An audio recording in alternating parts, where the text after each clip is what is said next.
আজকে পড়তে বসে হঠাৎ করে একটা বিষয় মাথায় আসলো, হঠাৎ করে একটা বিষয় মনে পড়লো যে আমার মনে হয় যে এই বিষয়টি আপনাদের মাঝে উপস্থাপন করা উচিত বা এই মেসেজটি আপনাদের সামনে ড্রপ করা উচিত, মানে পৌঁছে দেওয়া উচিত। তো এই জন্য ক্যামেরার সামনে আসা। তো আমরা বেসিক্যালি আমরা এত পড়াশোনা কেন করি? যে আমাদের ফিউচারে ব্রাইট করার জন্য বা একটা ভালো জব সেক্টরে যাওয়ার জন্য, আমাদের আর্থিক সামাজিক নিরাপত্তার জন্য, একটু সম্মান পাওয়ার জন্য। আর সবচেয়ে বাংলাদেশে সেফটি এবং জনপ্রিয় চাকরি কি?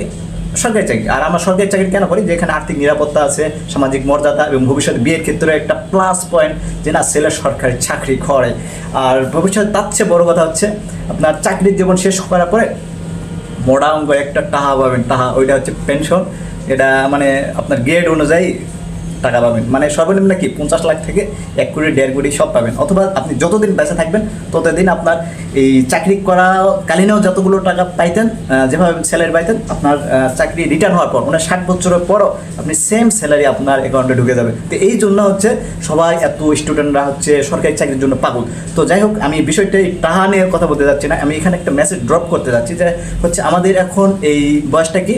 যুবক বয়স, যৌবন বয়স। মানে এই বয়সটাকে এখন 24-25 বছরের একটা কি যুবক। এই যুবক বয়সে কিন্তু এটা কিন্তু অনেক একটা গুরুত্বপূর্ণ একটা আমাদের বয়স। এই বয়সটা কিন্তু আর আসবে না। এই যুবক বয়সটা হচ্ছে এমন একটি বয়স যেটা হচ্ছে আল্লাহর সবচেয়ে জনপ্রিয় বয়স। এবং এই বয়সটা হচ্ছে আমাদের কেন করা হয়েছে? আমাদের এই যুবক বয়সে আমরা, কারণ আমাদের রক্ত তেজ সব কিছু গরম থাকে। আর এই বয়সে আমরা সবচেয়ে গুনাহ বেশি করি।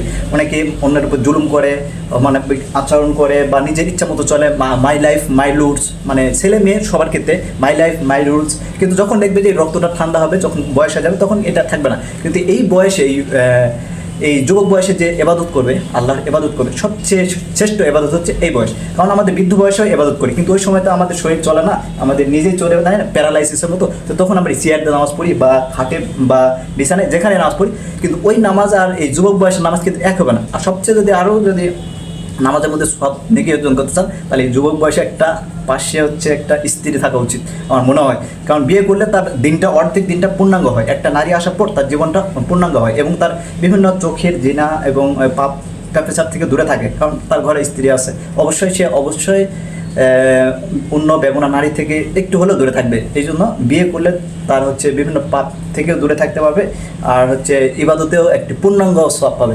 সাপোজ আমি একবার বিসমিল্লাহ বললাম, এখানে 30 নেকি, কিন্তু যখন বিবাহিত করবে তখন আরও রহমত আসবে। ঠিক এরকমটা। তো আমি বলতে চাচ্ছি যে আমরা কিন্তু ভবিষ্যতে হচ্ছে পেনশনের জন্য আমরা কিন্তু সরকারি চাকরি করি।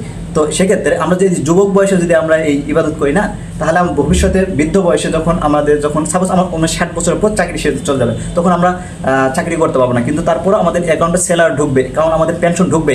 কিন্তু ঠিক এইরকম একইভাবে এখন আমরা যদি যুবক বয়সে আমাদের এই ইবাদত করার একটা গুনাহ করার বয়সে যদি আমরা এখন ইবাদত করি, আল্লাহর স্মরণ করি, আল্লাহর কাছে আত্মসমর্পণ করি, আল্লাহর কাছে তওবা করি, আল্লাহর কাছে ফিরে যাই এবং দিন যদি পৌঁছে দেয় এবং নিজেকে যদি ছোটোভাবে উপস্থাপন করি, তাহলে আমার বিশ্বাস আপনি যখন 60 বছর পর যখন ওইভাবে ইবাদত করতে পারবেন না, তখন তারপরেও আপনার অ্যাকাউন্টে ঠিক এরকম আপনি বসে পড়েন, শুয়ে পড়েন, চেয়ারে পড়েন, যেভাবে নামাজ পড়ে, কিন্তু আপনার যুবক বয়সে যে ইবাদত করছিলেন ঠিক ওই একইভাবে হচ্ছে আপনার আমলনামে সব রেশনে হবে এরকমটা।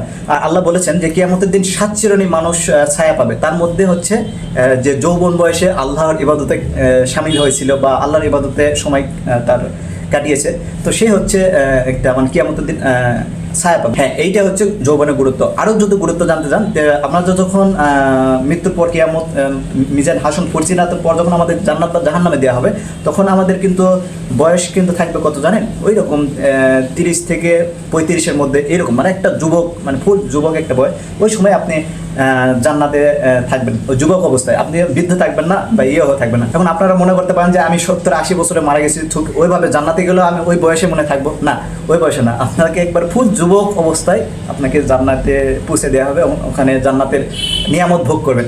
তো এই জন্যই মনে হয় যে আমাদের এই যৌবন বয়সটাকে কাজে লাগা উচিত এবং আল্লাহর সাথে সামিল থাকা উচিত আমাদের। তো এটি ছিল আমার সংক্ষিপ্ত একটা মেসেজ, যেটি আমার মনে হয় যে আপনাদের মাঝে পৌঁছে দেওয়া উচিত ছিল, এই জন্য আর কি দিলাম। তো আল্লাহ আমাদেরকে সকল যুবকদেরকে হেদায়েত দান করুক এবং আল্লাহ ইসলামের জন্য কবুল করে না। সকলে বলে আল্লাহুম্মা আমিন।